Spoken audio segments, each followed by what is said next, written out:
Reactions of ethene में hydration of ethene के बाद अब अगले रिएक्शन की तरफ हम चलेंगे। मजीद रिएक्शंस देखते हैं इथीन के। तो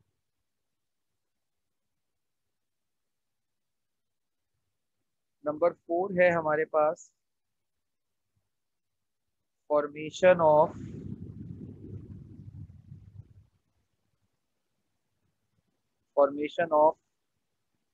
हेलोहाइड्रीन। Formation of हेलोहाइड्रीन।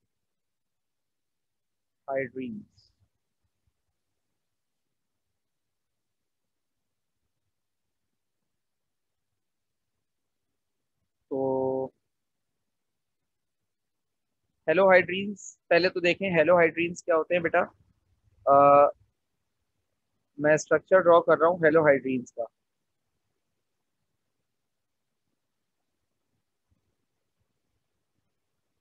बेटा इस तरह के जो कंपाउंड्स होते हैं उनको हम कहते हैं हेलोहाइड्रीन्स। यानी कि दो कार्बन हो और दो कार्बन में से एक कार्बन के पास OH लगा हुआ हो और एक कार्बन के पास हेलोजन लगा हो, तो ऐसे कंपाउंड को हम हेलोहाइड्रीन कहते हैं। अब इसमें दो टाइप्स होती हैं। पहला है रिएक्शन विद हाइपोक्लोरस एसिड।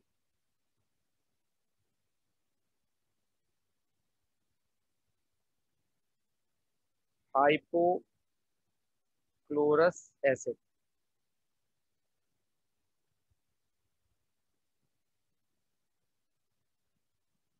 ठीक है। अब देखें हाइपोक्लोरस एसिड किसे कहते हैं। देखिए इथीन का रिएक्शन अगर हम हाइपोक्लोरस एसिड के साथ कराएं, इथीन है CH2 double bond with CH2। इसका रिएक्शन हमने करवाया हाइपोक्लोरस एसिड के साथ यानी HOCl के साथ। HOCl लिखते हैं इसको। इसमें जो बेटा क्लोरीन होता है ये होता है partially negative, sorry partially positive, और OH होता है पार्शियली नेगेटिव। सबसे पहला तो यहाँ पर एक कंफ्यूजन आएगी कि सर ये हम अपनी लाइफ में ऐसा पहला मौका देख रहे हैं कि जहां पर क्लोरीन को हम पॉजिटिव देख रहे हैं। मतलब क्लोरीन तो हमने हमेशा अपनी जिंदगी में सर नेगेटिव देखा है। तो आप शायद गलती से तो आपने नहीं लिख दिया। तो बेटा मेरा जवाब होगा कि नहीं बेटा, मैंने कुछ भी गलती से नहीं लिखा। यहाँ पे क्लोरीन पार्शियली पॉजिटिव ही होता है। अच्छा सर पार्शियली पॉजिटिव कैसे?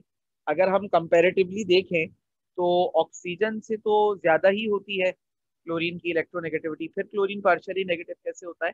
बेटा क्लोरीन की इलेक्ट्रोनेगेटिविटी बेशक मैं मानता हूँ ऑक्सीजन से ज्यादा होती है, लेकिन यहाँ पर जो ये पार्शियल पॉजिटिव और ये पार्शियल नेगेटिव का चक्कर है ना, ये पता है कैसे है? देखो ये इलेक्ट्रॉन का पेयर है समझ लो इस लाइन पर, और इधर है क्लोरीन और इधर हाइड्रोजन और ऑक्सीजन मिलकर। अब इस यहाँ पे समझ लो ये जो रस्साकशी, एक टग ऑफ वॉर का मुकाबला हो रहा है, और इस टग ऑफ वॉर के मुकाबले में एक तरफ एक जानदार क्लोरीन खड़ा है और दूसरी तरफ दो जानदार हैं, एक हाइड्रोजन और एक ऑक्सीजन। तो इलेक्ट्रॉन का जो ये पेयर है या ये जो रस्सी है समझ लो, ये किसकी तरफ ज्यादा अट्रैक्टेड होगी? HO यानी कि दो जानदार जहां पर है वहां पर, या जहां पर एक अकेला जान लगा रहा है वो? क्या लगता है आप लोग, क्या जवाब होगा आपको? डेफिनेटली HO की तरफ जो है वो, या OH की तरफ जो है वो इलेक्ट्रॉन का पेयर ज्यादा अट्रैक्टेड होगा। यही वजह है कि OH जो है यहाँ पर वो पार्शियली नेगेटिव और क्लोरीन जो है वो अकेला पार्शियली पॉजिटिव। अच्छा अगर अकेला क्लोरीन का मुकाबला हाइड्रोजन से हो रहा होता या अकेले ऑक्सीजन से हो रहा होता ना, तो क्लोरीन ही पार्शियली नेगेटिव होता। लेकिन चूंकि यहाँ पर मुकाबला OH के साथ हो रहा है तो बेचारा क्लोरीन पार्शियली पॉजिटिव हो गया। अब वाटर की प्रेजेंस में रिएक्शन होगा तो यहाँ पर CH2 फॉर्म होगा, एक कार्बन के साथ OH और दूसरे कार्बन के साथ Cl लग जाएगा।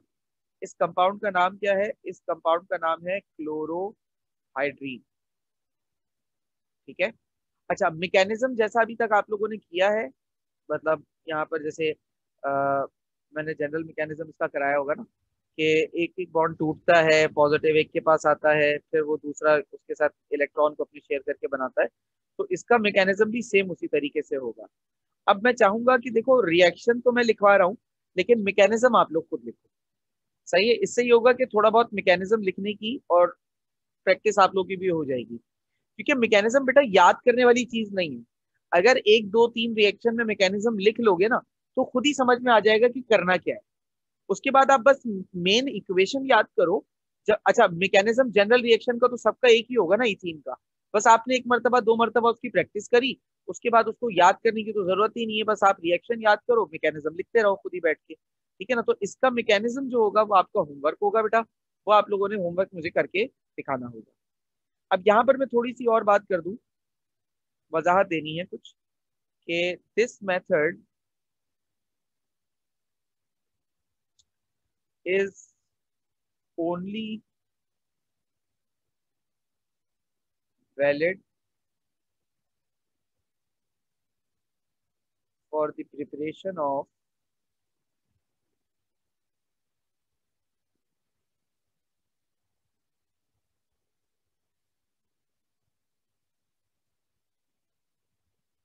chlorohydrin,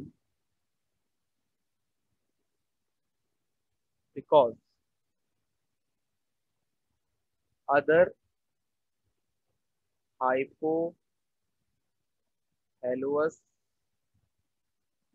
acids are very unstable। अच्छा, इस मेथड से आप सिर्फ क्लोरोहाइड्रीन बना सकते हो, क्योंकि इसके अलावा जो हाइपोहेलोअस एसिड होते हैं ना, वो एक्सट्रीम लेवल पर अनस्टेबल होते हैं। What does I mean? HOF, ये तो इतना ज्यादा अनस्टेबल होता है कि ड्यूरिंग रिएक्शन ब्लास्ट कर जाता है, बर्स्ट हो जाता है। अच्छा, HOCl तो इतना स्टेबल होता है कि एटलीस्ट रिएक्शन कर ले। HOI और HOBr का प्रॉब्लम क्या है कि ये भी इतने ज्यादा अनस्टेबल होते हैं कि ये फौरन ही डिकम्पोज हो जाते हैं। ये क्या हो जाते हैं? ये डिकम्पोज हो जाते हैं, ये टूट जाते हैं। अच्छा, किस पैटर्न पे टूटते हैं ये अमूमी तौर तौर पर HI और नेसेंट ऑक्सीजन के अंदर टूट जाते हैं। ये HBr और नेसेंट ऑक्सीजन में टूट जाता है, ठीक है ना। तो ये एक वजह है जिसकी वजह से ये तीन तो होते ही नहीं है, मतलब एग्जिस्ट ही नहीं कर पाते। यानी कि अगर आप इनको बनाकर रिएक्शन जितनी देर में आप करवाने के बारे में सोचेंगे ना, इतनी देर में ये डिकम्पोज हो चुके होंगे। ये बर्स्ट हो चुका होगा, ये डिकम्पोज हो चुका होगा। तो बेटा जब बर्स्ट हो गया या डिकम्पोज हो गया तो ये स्ट्रक्चर तो बचा ही नहीं ना। जब ये स्ट्रक्चर नहीं बचा तो ऑब्वियस सी बात है कि रिएक्शन कैसे होगा? रिएक्शन हो ही नहीं सकता। That is the reason behind it. Clear हो गई बात?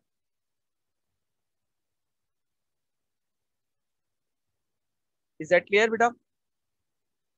जी सर। अच्छा, इसके बाद पांचवा जो हमारे पास है, पांचवा तो नहीं बल्कि इसका पार्ट बी, सॉरी, दो पार्ट से ना, पार्ट ए हो गया, पार्ट बी देख लेते हैं। Reaction with bromine water. हमारे कोर्स में इन दो का जिक्र है तो हम इन दो की बात कर रहे हैं, अदरवाइज ये आयोडीन की सूरत में भी हो जाता है। फ्लोरीन अगेन वही बात होगी, फ्लोरीन बहुत ज्यादा अनस्टेबल होता है, तो उसका कंपाउंड बनाना मुश्किल होता है, इसलिए वो हमारे कोर्स में लिखा हुआ नहीं है। बना सकते हैं, बनाना मुश्किल होता है। ब्रोमीन वाटर क्या चीज है कि अगर हम ब्रोमीन को पानी में मिला दें, bromine is a non metal liquid, ये भी एक लिक्विड ही होता है, तो क्या होगा? मीथेन का मतलब इथीन का, सॉरी, रिएक्शन जब हम ब्रोमीन वाटर के साथ कराएं तो ये बेसिकली ब्रोमीन वाटर क्या है हमारे पास? ब्रोमीन वाटर है Br2 + H2। अब जब रिएक्शन होता है ना तो फाइनल प्रोडक्ट हमारे पास पता है क्या आती है? फाइनल प्रोडक्ट आती है हमारे पास CH2। अब इसके साथ लगा हुआ है ब्रोमीन, इसके साथ लगा हुआ है OH, और इधर आके लग रहा है HBr, बन रहा है HBr।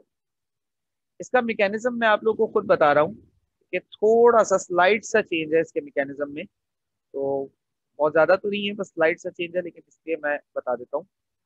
देखो होता क्या है, जब इथीन फॉर रिएक्शन पर्पस यहाँ पर अवेलेबल होता है तो ब्रोमीन का बॉन्ड ब्रोमीन के साथ होता है, ठीक है। इस Br2 को सबसे पहले तोड़ा जाता है, अगेन एक ब्रोमीन पार्शियली पॉजिटिव, मतलब पॉजिटिव, और एक ब्रोमीन पार्शियली नेगेटिव होकर अलग हो जाता है। एक पॉजिटिव होता है, एक नेगेटिव होता है। अब ये बात आप लोगों ने ऑलरेडी पढ़ी हुई है पिछले मैकेनिज्म्स में कि जो पॉजिटिवली चार्ज ब्रोमीन होता है वो इन दोनों कार्बन के इस पाई बॉन्ड का जो कॉम्प्लेक्स होता है ना, इस पर हमला करता है और इनमें से एक से इलेक्ट्रॉन छीनकर दूसरे के साथ बॉन्ड फॉर्म करता है। ये हो जाता है हमारे पास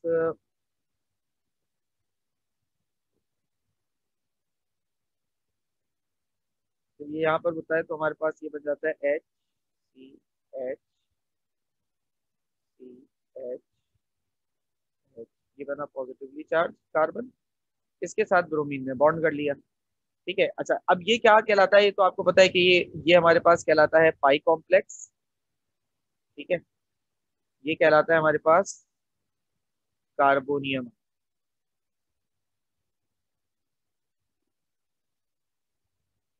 अब जब दोनों का यहाँ पर रिएक्शन मतलब फर्दर आगे प्रोसीड होता है ये रिएक्शन, तो क्या होता है भाई कि एच सी इधर लगा हुआ है बी आर, इधर लगा हुआ है एच सी एच और H।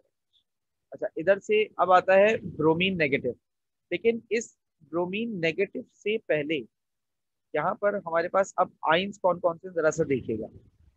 एक है ब्रोमीन नेगेटिव और एक है एच पॉजिटिव और एक है ओ एच नेगेटिव। अब दूसरे वाले कार्बन पर आना तो किसी नेगेटिव को है। अब अगर मैं आपसे पूछूं कि बेटा ब्रोमीन यहाँ ज्यादा नेगेटिव होगा या ओ एच, तो आपका क्या जवाब होना चाहिए इन दोनों में? Sir OH। Very good, O H sir ज्यादा। ओ एच ज्यादा नेगेटिव होगा क्योंकि अभी मैंने ऊपर भी बताया था कि O H is much more negative than halogen. ठीक है ना, तो ओ एच यहाँ पर ज्यादा नेगेटिव है, तो जो ज्यादा नेगेटिव होगा वो पॉजिटिव की तरफ आएगा। तो O H will migrate towards this carbon और यहाँ पर एक इलेक्ट्रॉन उसको डोनेट करके, बाकी फिर मैकेनिज्म वैसा ही है।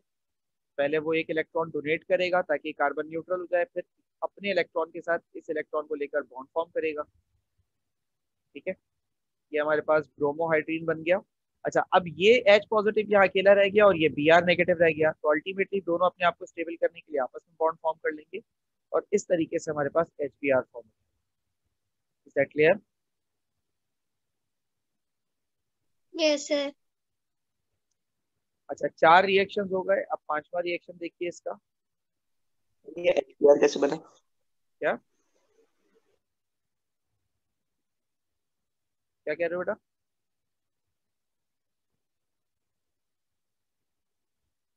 सर ये HBr का बता दें। बेटा ये जो वाटर आपने लिया था, ब्रोमीन वाटर लिया था ना, वाटर वहां पर था, तो OH के जाने के बाद इधर रह गया H पॉजिटिव और 2 ब्रोमीन में से एक ब्रोमीन नेगेटिव बचा हुआ था, तो इन दोनों ने आपस में बॉन्ड करके HBr बनाया।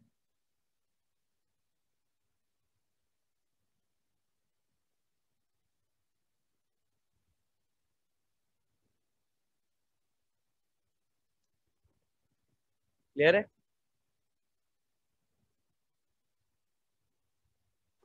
जी सर।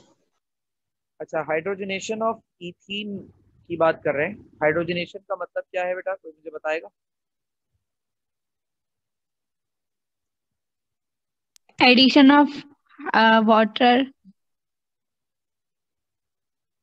नहीं sir, addition of hydrogen. Addition of hydrogen, addition of hydrogen. ठीक है। अच्छा, अब हाइड्रोजन को ऐड कराना है इथीन पर, तो ऐड करवाना तो बड़ा सा आसान सा काम है। ये करने के लिए आप क्या कर सकते हैं, कैटालिटिक हाइड्रोजनेशन कह रहा है ना, यानी कि कैटलिस्ट वाली हाइड्रोजनेशन। तो कैटलिस्ट आपने लिया निकेल और इसको आपको हीट करना पड़ता है 250 से 300 डिग्री सेल्सियस पर। रिएक्शन हो जाता है, एक एटम पर एक हाइड्रोजन और दूसरे कार्बन पर दूसरा हाइड्रोजन आ जाता है। यानी अगर मैं इथीन की हाइड्रोजनेशन कराऊं तो ethene is converted into ethane. ठीक है। अच्छा, ये तो एक कैटालिटिक हाइड्रोजनेशन हो गई। इसके अलावा एक और होती है CH2 double bond with CH2H2। अच्छा, ये रिएक्शन मैं अगेन 2 कैटलिस्ट के लिए के बीच में कर सकता हूँ, प्लेडियम या फिर प्लेटिनम। अगर ऐसा करूंगा तो ये रिएक्शन रूम टेम्परेचर पर हो जाएगा। लेकिन ये रिएक्शन हम प्रैक्टिकली करवाते नहीं है क्योंकि प्लेडियम और प्लेटिनम जो है वो बहुत महंगा पड़ता है हमें, निकेल उसके मुकाबले में बहुत सस्ता है। और निकेल की सूरत में बस एक डिसएडवांटेज ये है कि हमें थोड़ा सा हीट करना पड़ता है 300 डिग्री सेल्सियस तक, और साइंस के लिए आजकल की दौर में 300 डिग्री सेल्सियस की हीट कोई बड़ी बात नहीं है, ठीक है ना। तो इसलिए ये वाला रिएक्शन हम करवाते हैं। कोई सवाल इसमें, इस रिएक्शन में?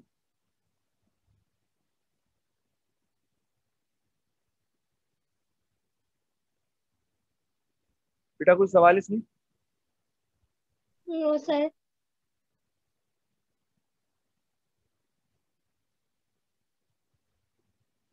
इसके बाद बेटा हमारे पास आता है फॉर्मेशन ऑफ मस्टर्ड गैस।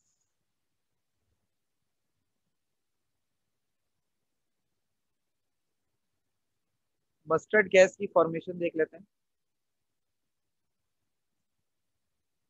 अच्छा, मस्टर्ड गैस कहते किसे हैं, मैं उसका स्ट्रक्चर यहाँ बना रहा हूँ।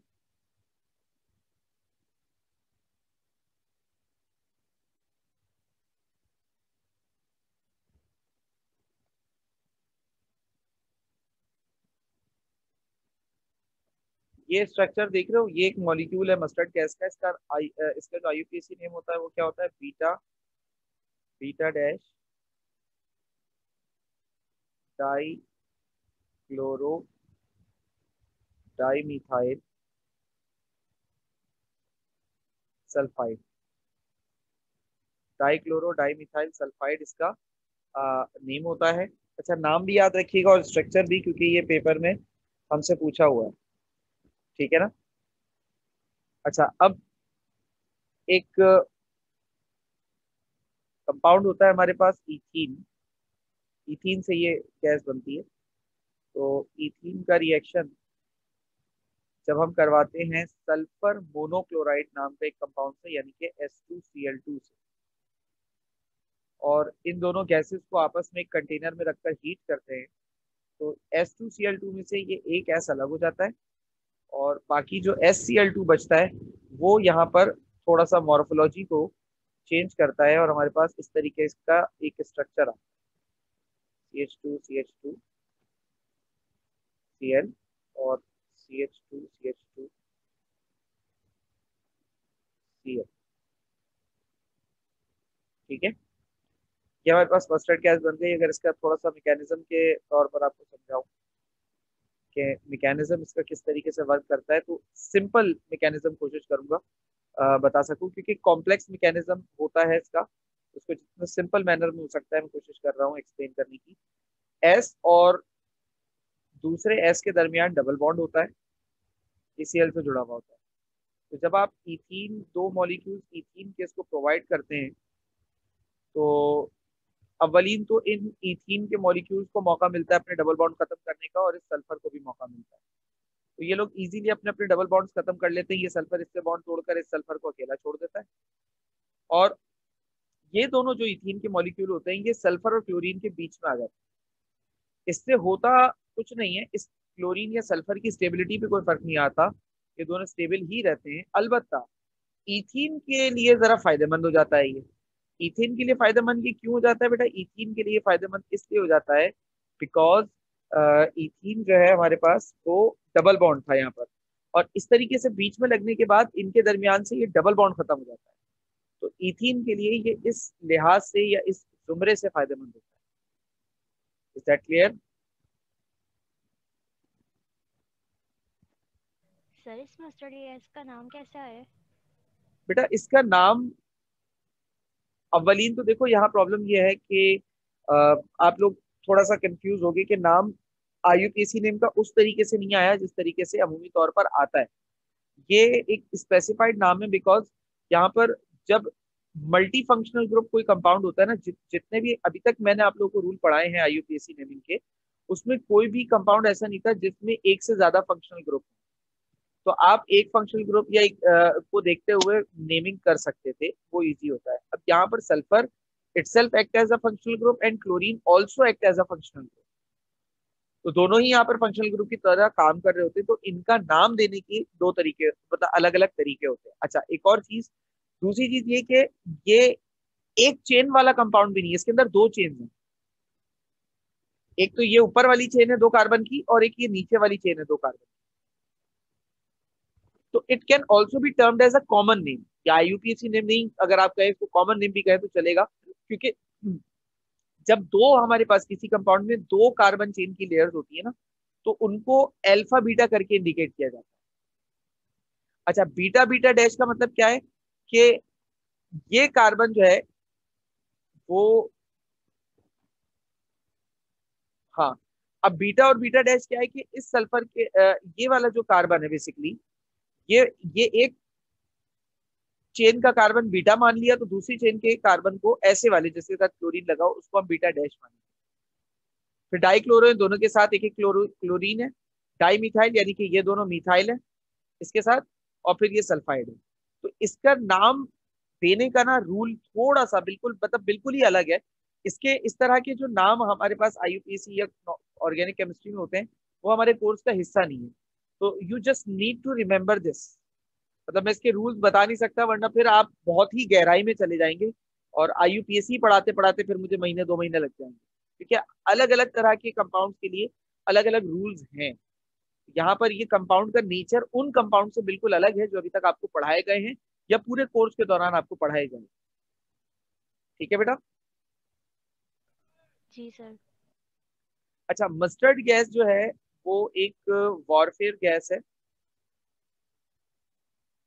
और इसका इस्तेमाल वर्ल्ड वॉर 1 में किया गया।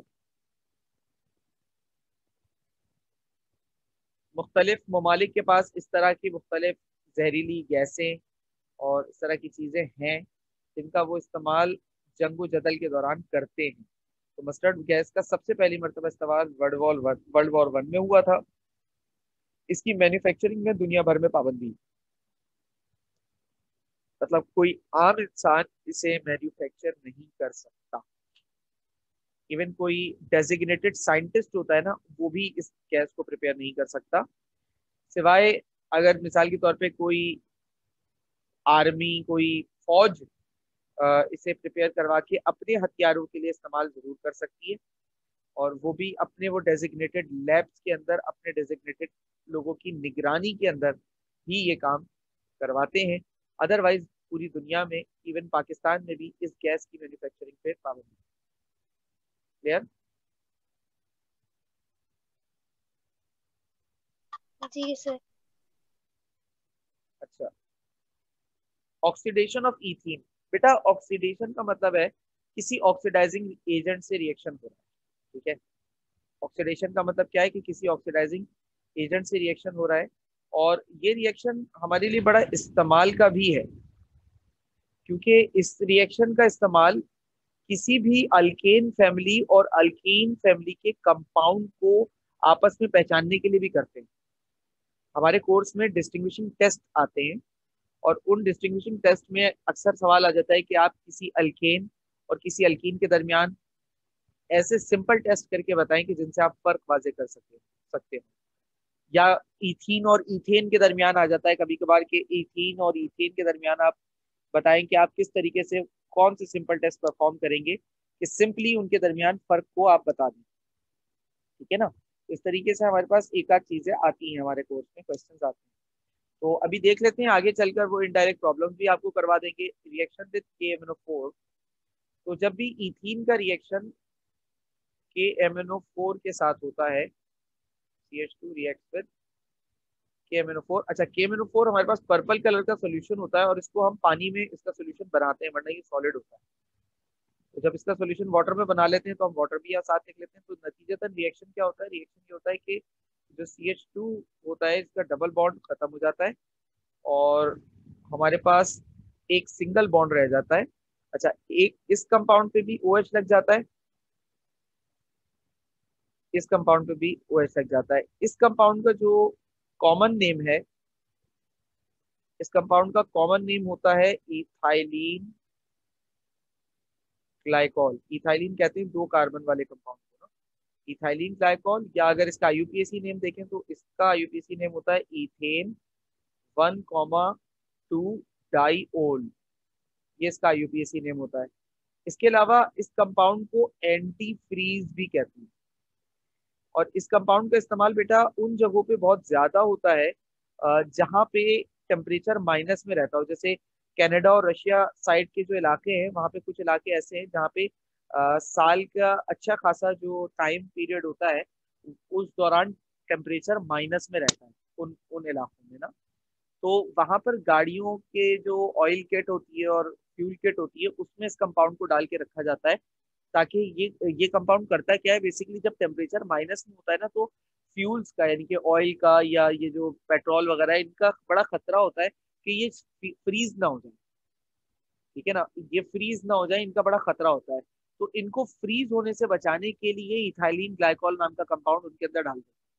तो ये इथाइलिन ग्लाइकॉल बेसिकली करता क्या है, उनकी जो इंटरनल एनर्जी होती है ना मॉलिक्यूल्स की, वो इतनी इंक्रीज कर देता है कि वो जमते नहीं। ठीक है, उनका इंटरनल टेम्परेचर बढ़ा रहता है और वो जमते नहीं। दूसरा इस कंपाउंड का फायदा ये क्या है कि अगर फ्यूल टैंक वगैरह में हम फ्यूल को जलाकर अपनी गाड़ी को चलाना भी चाहें तो चूंकि ये भी एक ऑर्गेनिक कंपाउंड है तो ये भी इजीली कंबस्ट हो जाता है, क्योंकि ऑर्गेनिक कंपाउंड कोई सा भी हो जलता जरूर है। अब अगर मैं इसका मैकेनिज्म आपके सामने पेश करना चाहूँ तो मैकेनिज्म लिखने का जो तरीका है इसका वो इस तरीके से है कि भाई देखिए, सबसे पहले आपने क्या करना है, आपने KMnO4 का रिएक्शन दिखाना है। अच्छा, KMnO4 का रिएक्शन जो है ना वो बड़ा कॉम्प्लेक्स होता है। हम ऑर्गेनिक केमिस्ट्री में किसी भी ऑक्सीडाइजिंग एजेंट का जब रिएक्शन लिखते हैं ना तो सिर्फ ऐसा लिख देते हैं कि उसने ऑक्सीजन दी, क्योंकि उस ऑक्सीडाइजिंग एजेंट का जो असल हमारे पास फंक्शन होता है वो ऑक्सीजन होता है। बाकी हमारी बला से ये MnO का आइन जो है वो भाड़ में जाए, पोटेशियम का आइन, Mn का आइन, पोटेशियम का आइन भाड़ में जाए। असल मकसद नेसेंट ऑक्सीजन हासिल करना है। तो हम सिर्फ नेसेंट ऑक्सीजन लिख रहे हैं, पूरी इक्वेशन नहीं लिख रहे। पेपर में भी आप चाहें तो सिर्फ नेसेंट ऑक्सीजन लिख सकते हैं, आपको पूरी इक्वेशन लिखने की जरूरत नहीं है। फिर भी अगर किसी की बड़ी ख्वाहिश हो रही हो कि सर हमें तो पूरी इक्वेशन लिखनी है, बेटा तो आप लोगों ने फर्स्ट ईयर में टाइट्रेशन के प्रैक्टिकल्स किए होंगे, वहां ये KMnO4 की इक्वेशन होगी, आप वहां से देख के लिख लीजिएगा। और अब जब आप वहां देखेंगे तो आपको खुद भी एहसास हो जाएगा कि इसको मैं क्यों नहीं लिखना चाह रहा या इसको हम क्यों नहीं लिखते। ठीक है, ये जो ऑक्सीजन प्रोड्यूस होती है, देन ये प्रोड्यूस ऑक्सीजन जो है हमारे पास वो रिएक्ट करती है नेसेंट ऑक्सीजन, क्योंकि हाईली रिएक्टिव होती है तो वाटर भी होता है वहां पर, KMnO4 का सोल्यूशन बनाया हुआ होता है ना, उसके साथ रिएक्ट करके ये फॉर्म कर देता है H2O2, हाइड्रोजन पर ऑक्साइड। अच्छा, व्हाट इज H2O2? ये H2O2 जो है ना बेसिकली जब हमारे पास वाटर होता है तो हम लिखते हैं H2O। अब दो H और दो O हैं तो हम इसको HO बॉन्ड विद OH इस तरीके से लिख सकते हैं, दो OH। ये वाली बात समझ में आई बेटा मेरी?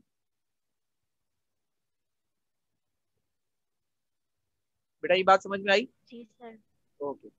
अब क्या होता है अगेन कि ये जो दोनों OH होते हैं इसमें से एक पॉजिटिव एक नेगेटिव बन के टूटता है और एक कार्बन पे फिर OH आके लगता है, फिर दूसरा इलेक्ट्रॉन डोनेट करता है और फिर वो दूसरे कार्बन पर आकर लग जाता है। तो इस तरीके से ऑक्सीडेशन ऑफ इथीन का अमल होता है। बेटा इस पूरे टॉपिक में, इस पूरी बात में अभी तक किसी को कोई भी सवाल हो तो आप पूछ सकते हैं।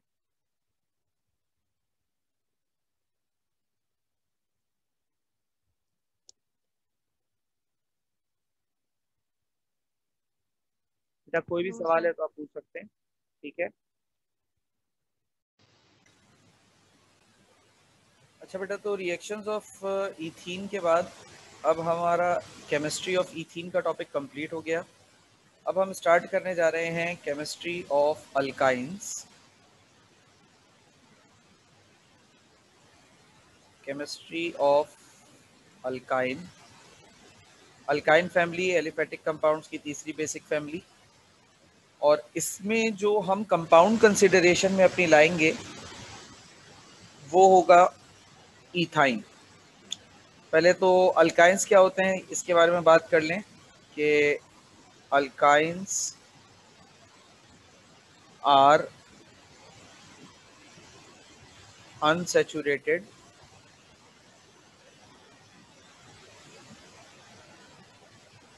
unsaturated triple bonded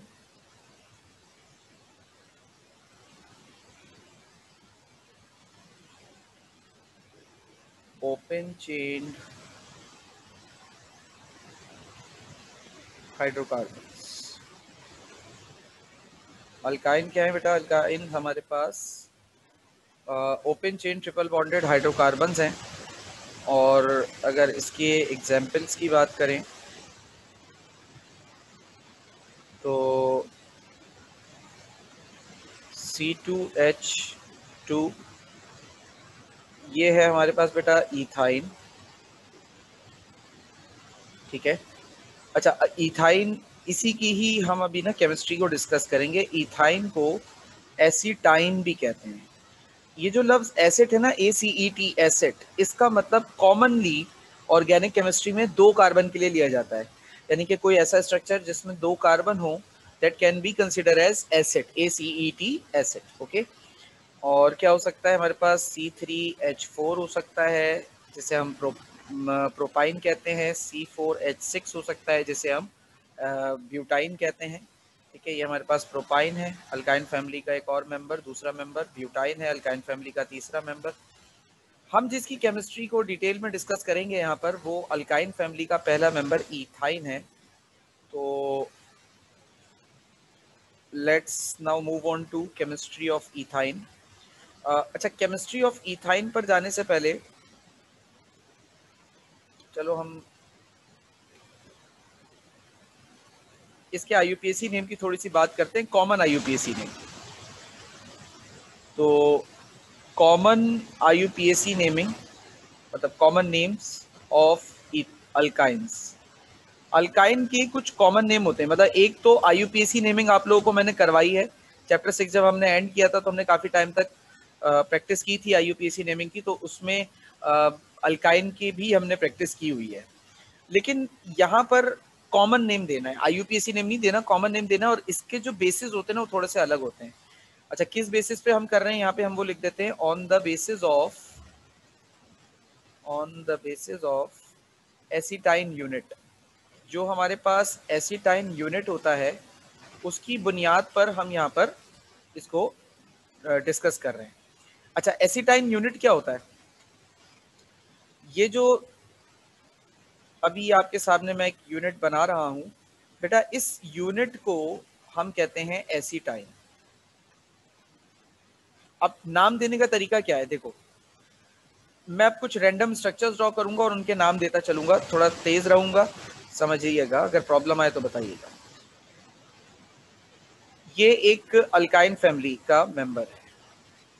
अच्छा, अब अगर मैं आपसे पूछूं कि बेटा इसका नाम क्या है, तो इसका नाम सिंपली एसिटाइन है, ठीक है। इसका नाम सिंपली बस एसिटाइन है, क्योंकि इन 2 कार्बन के अलावा और सिर्फ हाइड्रोजन है। हाइड्रोजन का नाम देते मतलब जब नाम दिया जाता है तो हाइड्रोजन तो जस्ट बॉन्ड फिलिंग के लिए कंसिडर किया जाता है, वैसे हाइड्रोजन की कोई औकात नहीं, ठीक है। तो ये क्या है भाई? ये यूनिट जो है वो एसिटाइन है।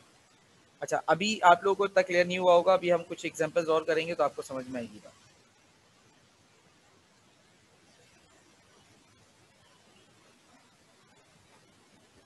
अच्छा, अब ये क्या है? अब इस कंपाउंड में अगर ध्यान दो तो ये जो हिस्सा है ट्रिपल बॉन्ड वाला, ये हिस्सा तो एसिटाइन है। हाइड्रोजन जो है वो आपके पास, ओहो H3 लगा दिया मैंने, देखो हाइड्रोजन आपके पास नाम वाम देते वक्त किसी कंसिडरेशन में आता नहीं है। ये कार्बन है, कार्बन कंसिडरेशन में आता है। अच्छा, CH3 क्या कहलाता है, जरा कोई मुझे बताएगा?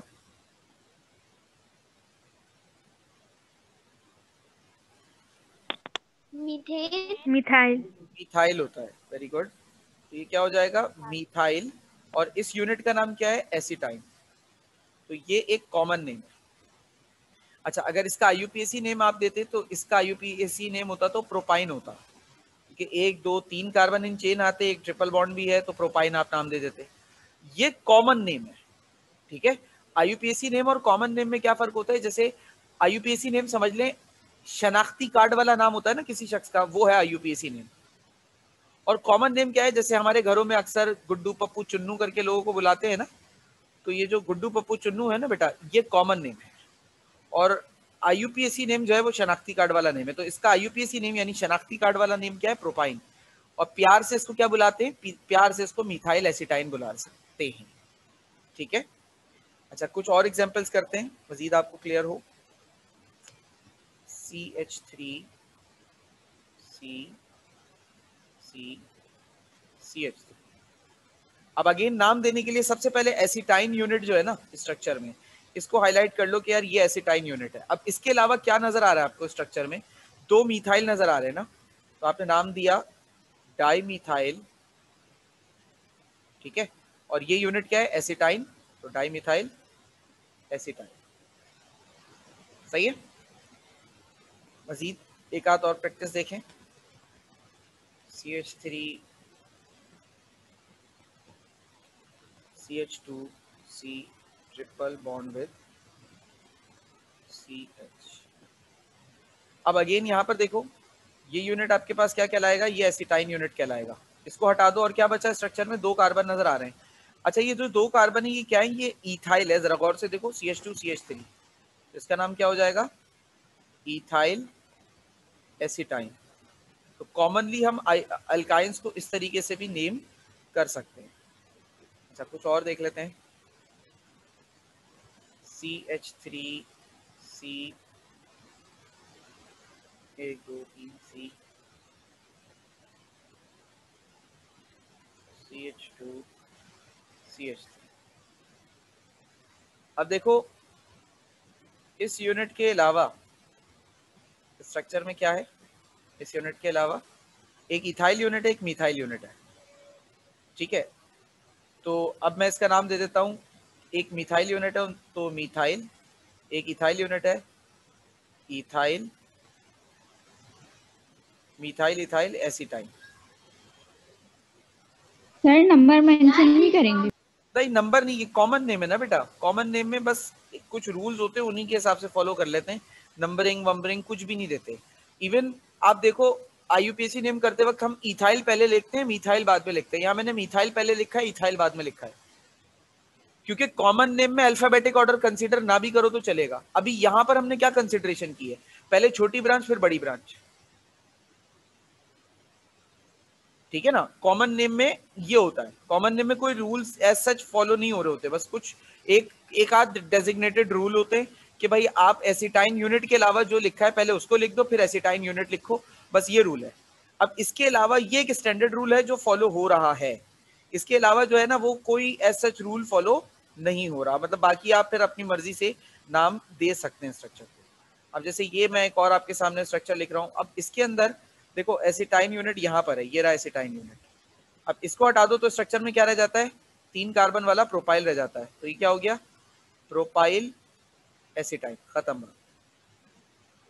क्लियर हुई बात? ये समझ में आया कॉमन नेम अल्काइंस को किस तरीके से दिया जाता है? जी सर। सर अगर ट्रिपल बॉन्ड 2 हो तो?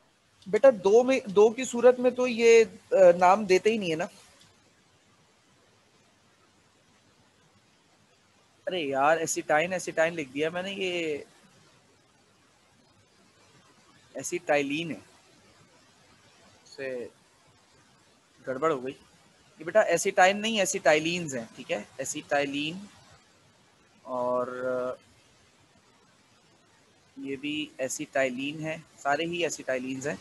एसिटाइन लिखता चला गया मैं गलती से, वो इथाइन के वाला जो था ना वो मेरे जहन में रह गया, तो मैं इथाइन के चक्कर में रह गया। लेकिन इसे एसिटाइलिन बोलते हैं, ये एसिटाइलिन यूनिट कहलाता है, ठीक है। एसिटाइलिन। और डबल बॉन्ड्स की सूरत में कॉमन नेम फॉलो नहीं होता।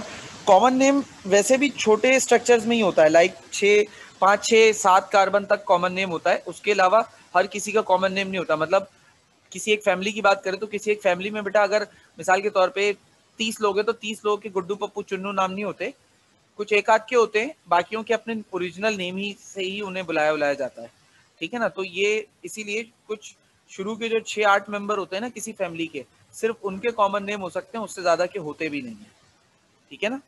बाकी फिर हमें IUPAC करना पड़ता है। कॉमन नेम जस्ट नॉलेज के लिए बता रहा हूँ, क्योंकि अगर पेपर में इस तरीके से सवाल अगर कोई आ जाता है तो आपको पता तो होना चाहिए ना कि एटलीस्ट आपसे पूछा क्या जा रहा है, क्योंकि पेपर में आपसे इन नामों के साथ भी चीजें पूछी जा सकती हैं, क्योंकि कोर्स में इन नामों का इस्तेमाल हुआ है, ठीक है भाई। क्लियर है? तो मैं आगे चलूं अगले टॉपिक की तरफ। जी सर। अच्छा, अब हम बात करेंगे केमिस्ट्री ऑफ इथाइन की।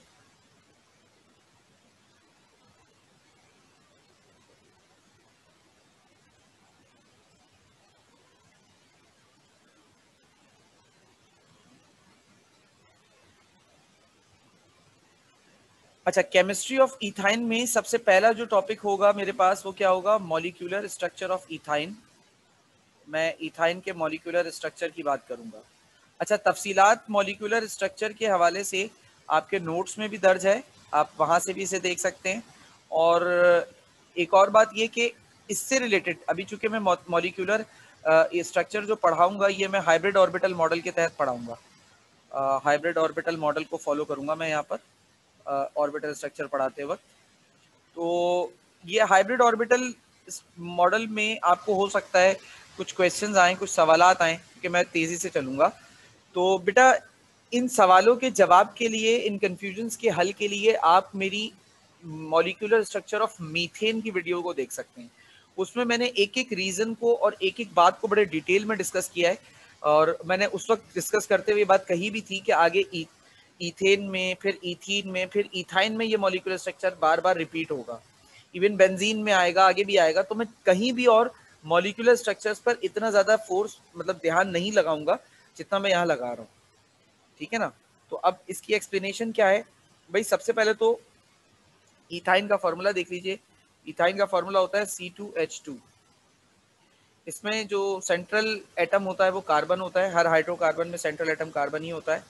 तो कार्बन का एटॉमिक नंबर C6, इसकी इलेक्ट्रॉनिक कॉन्फ़िगरेशन कीजिए तो ये हो जाएगा 1s2, 2s2, 2px1, 2py1 और 2pz0। ये कार्बन की बेटा ग्राउंड स्टेट है। और इसकी एक्साइटेड स्टेट में अगर हम आए तो ये हो जाएगा 1s2, 2s2, 2px1, 2py1 और 2pz1। ये 2p, ये 2s2 नहीं है, ये 2s1 होगा। 2s1 यहाँ से 2s2 में से एक इलेक्ट्रॉन जम करके z पे आया है। तो ये है कार्बन की एक्साइटेड स्टेट। कार्बन याद रखिएगा बेटा हमेशा एक्साइटेड स्टेट में बॉन्डिंग करता है, कभी भी वो ग्राउंड स्टेट में बॉन्डिंग नहीं करता। अब ये जो ऑर्बिटल्स हैं आपके पास, ये ऑर्बिटल्स बॉन्डिंग में हिस्सा लेने की कोशिश करेंगे। अच्छा, जब ये बॉन्ड में हिस्सा लेने जाएंगे तो बॉन्ड में हिस्सा लेने के लिए इन एटम्स के ऑर्बिटल हाइब्रिडाइज होंगे। हाइब्रिडाइज वही ऑर्बिटल होते हैं बेटा जो सिग्मा बॉन्ड बनाते हैं।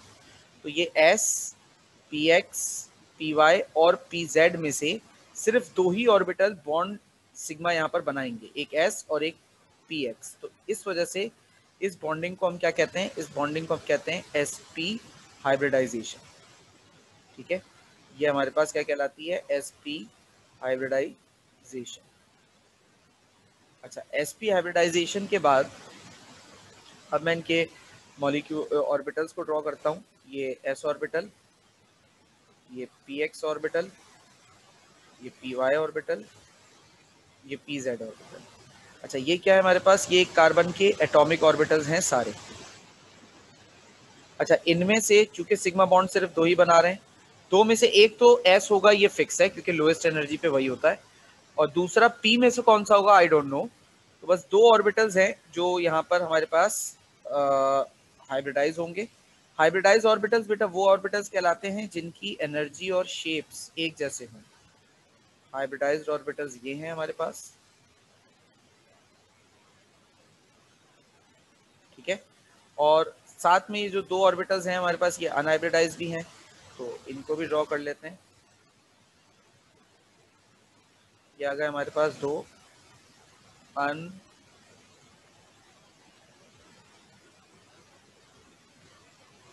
Unhybridised orbitals. ठीक है, ये अनहाइब्रिडाइज्ड ऑर्बिटल्स हो गए। अब ये जो अनहाइब्रिडाइज्ड और हाइब्रिडाइज्ड ऑर्बिटल्स हैं ये दोनों मिलके स्ट्रक्चर फॉर्म करेंगे। तो मैं अब यहाँ पर उस स्ट्रक्चर को ड्रॉ करता हूँ जो हमारे पास एक कार्बन का बनेगा। ये हमारे पास मान लीजिए एक कार्बन का के दो ऑर्बिटल्स आ गए जो हाइब्रिडाइज हैं,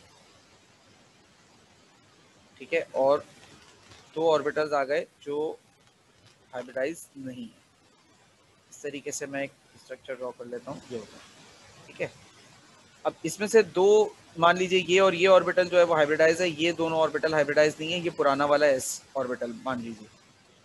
अब ये बल्कि सॉरी ये तो इनिशियल पे था, ठीक है ना, ये ऐसे था शुरू में। अब जब हाइब्रिडाइजेशन हुई तो हाइब्रिडाइजेशन के नतीजे में ये एक ऑर्बिटल हाइब्रिडाइज हो गया, ये दूसरा ऑर्बिटल हाइब्रिडाइज हो गया, ठीक है। ये ऑर्बिटल हमारा अनहाइब्रिडाइज और ये ऑर्बिटल हमारा अनहाइब्रिडाइज। तो ये तो एक हमारे पास कार्बन की हाइब्रिडाइजेशन की कहानी थी फॉर 1 sp हाइब्रिडाइज कार्बन। एक sp हाइब्रिडाइज कार्बन की ये कहानी है। अब अगर हम बात करेंगे 2 sp हाइब्रिडाइज कार्बन की, तो दूसरे की कहानी किस तरीके से होगी, तो वो भी हम यहाँ पे देख लेते हैं। इन इथाइन मॉलिक्यूल में, इन इथाइन मॉलिक्यूल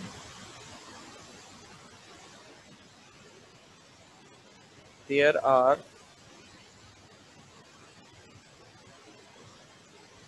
2 sp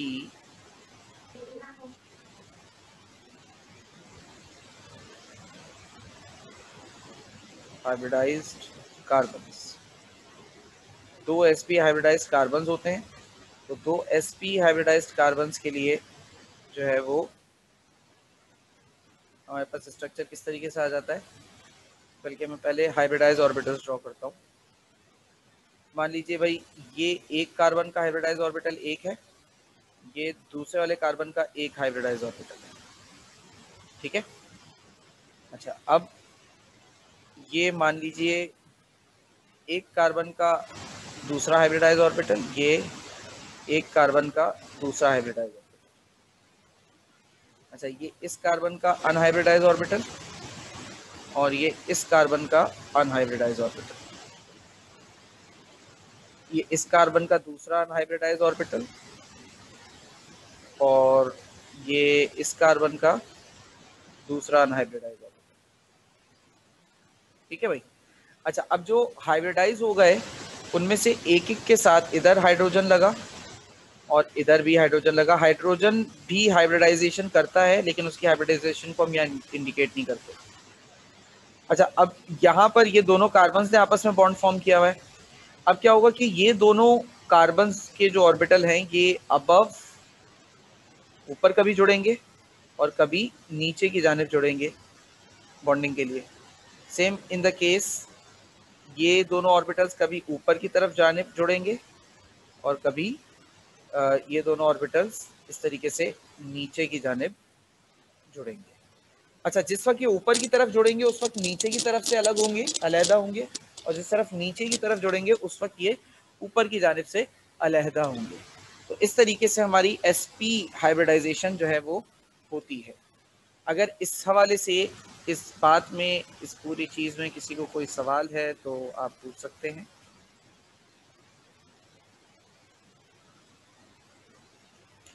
वरना हम आगे मूव करेंगे।